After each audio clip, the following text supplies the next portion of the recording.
প্রিয় ছাত্রছাত্রী, অবশেষে সকল প্রতীক্ষার অবসান ঘটিয়ে আমি উপস্থিত তোমাদের সামনে শেখ আমির আলী। আর তোমরা দেখছো আমার সঙ্গে তোমাদের YouTube channel Amir Ali tutorial home.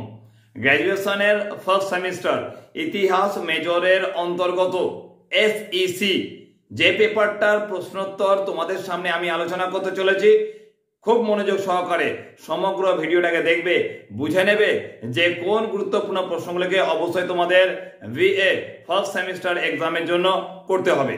তোমাদের সামনে প্রথম এবং দ্বিতীয় ইউনিট থেকে সবচেয়ে গুরুত্বপূর্ণ প্রশ্নগুলো অবশ্যই তোমাদের সামনে দিয়ে দিয়েছি। যদি না দেখে থাকো তাহলে অবশ্যই চ্যানেলে গিয়ে সেই দুটো ইউনিটের গুরুত্বপূর্ণ প্রশ্নগুলোকে অবশ্যই সবার আগে দেখে নেবে। আর তোমাদের থার্ড ইউনিট যেটা রয়েছে পর্যটন, সেখান থেকে যে গুরুত্বপূর্ণ প্রশ্ন করতে হবে এবং ফোর্থ ইউনিটের যে প্রশ্নগুলো করতে হবে, সমস্ত প্রশ্ন নিয়ে আজকের এই আলোচনার বিষয়। তো চলো বেশি কথা বাড়াচ্ছি না, শুরু করি। আজকে তোমাদের যে হিস্ট্রি এসিসি আছে, সেই এসিসির যে থার্ড ইউনিট রয়েছে পর্যটন, ভারতীয় ঐতিহ্যের প্রচার, এখান থেকে গুরুত্বপূর্ণ প্রশ্নগুলো। এখানে সবার আগে যে গুরুত্বপূর্ণ প্রশ্নটা করবে সেটা হচ্ছে পর্যটন ও ঐতিহ্যের মধ্যে সম্পর্ক আলোচনা করো। এখান থেকে একটা কথা বলবো, এই পর্যটন ঐতিহ্যের মধ্যে যে সম্পর্ক আলোচনা করো, এখানে অবশ্যই তোমরা এখানে অর্থনৈতিক প্রভাব, সাংস্কৃতিক বিনিময় বা শিক্ষা সম্পর্কে অবশ্যই পয়েন্টগুলোকে তুলে ধরবে তোমাদের নোটসের মধ্যে। এরপর দ্বিতীয় প্রশ্ন করবে হেরিটেজ বিপণনের জন্য গাইড বই ও ভ্রমণ সাহিত্যের ভূমিকা লেখো। এটাও একটা গুরুত্বপূর্ণ প্রশ্ন। অবশ্যই তোমাদের ভ্রমণের জন্য যে ভ্রমণ বই লাগে বা গাইড বুক লাগে, সেই গাইড বুকের গুরুত্ব কতটা সেটা নিয়ে অবশ্যই তোমাদের পরীক্ষায় প্রশ্ন আসতেই পারে। তো এখানে 3 নম্বর প্রশ্নটা করবে ভারতে ইকো ট্যুরিজম কি, বা বলতে পারে যে ইকো ট্যুরিজম কি।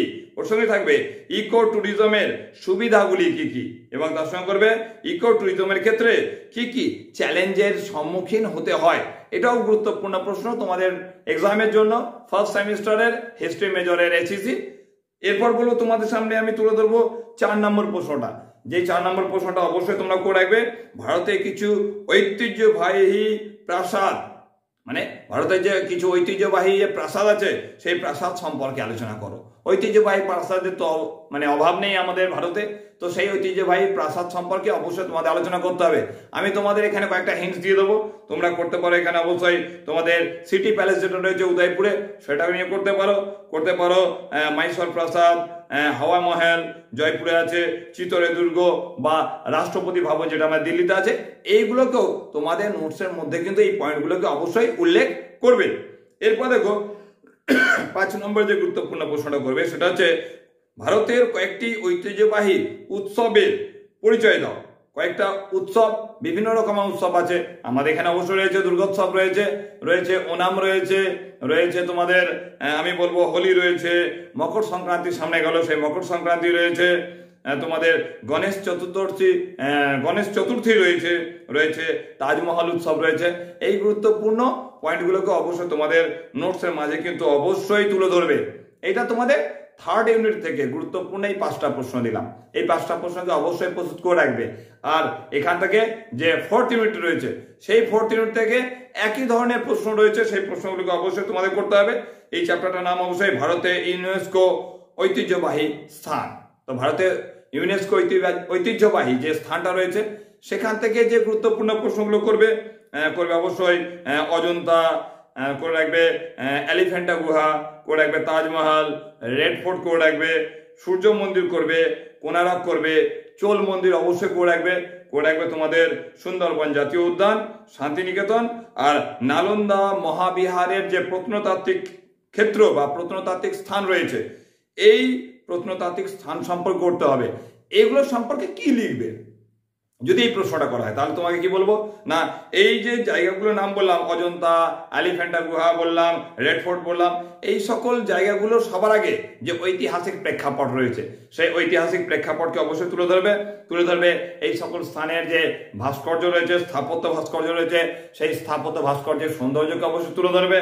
এখানে তোমরা তুলে ধরতে পারো কোনো ক্ষেত্রে বলতে পারি যে শৈল্পিক সৌন্দর্য, যেমন তোমাদের বললাম যে তাজমহল রয়েছে, তাজমহলের যে শৈল্পিক সৌন্দর্য রয়েছে, বা বলবো যে তোমাদের অজন্তা যে গুহা রয়েছে, সেই অজন্তা গুহার যে শৈল্পিক সৌন্দর্য রয়েছে, এইগুলোকেও ব্যাখ্যা করতে হবে তোমাদের প্রশ্নের উত্তরের মধ্যে।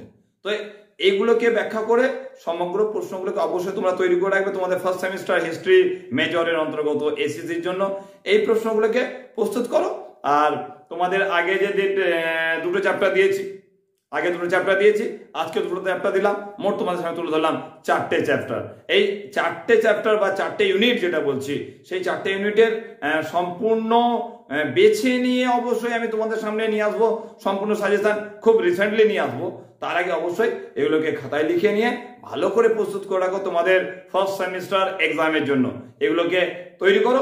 দেখা হচ্ছে তোমাদের সঙ্গে খুব শীঘ্রই তোমাদের গুরুত্বপূর্ণ কোনো সাজেস্টিভ ভিডিওতে।